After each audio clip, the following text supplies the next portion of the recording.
चलिए आगे बढ़ेंगे और मंडी के सुंदरनगर से खबर है, जहां विधानसभा क्षेत्र में सीएम जयराम ठाकुर लाभार्थी संवाद कार्यक्रम में शामिल हुए। इस दौरान सीएम जयराम ठाकुर ने सुंदरनगर में 53 करोड़ रुपए की योजनाओं का उद्घाटन और शिलान्यास किया।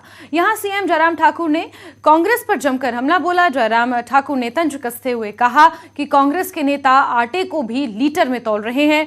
सीएम ने कहा कि कांग्रेस खराब दौर से गुजर रही है और कांग्रेस पार्टी मात्र एक परिवार की पार्टी बनकर रह गई है। सीएम ने कहा कि आजादी के अमृत महोत्सव के कार्यक्रमों में जनसैलाब उमड़ने के कारण कांग्रेस पार्टी हताश हो गई है।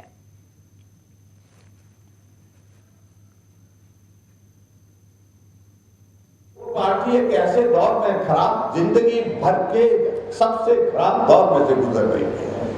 कैसा लग रहा है मालूम नहीं। पूरा देश आश्चर्यचकित है जब आटे को भी लीटर में तोला जा रहा है। ये पार्टी के नेतृत्व की हालत है। कहां जा रही है वो पार्टी, कहां जा रहा है, कहां ले जाएंगे उस देश को, आप कल्पना कर सकते हैं। और इसलिए पूरे देश भर में उनके साथी छोड़ते जा रहे हैं।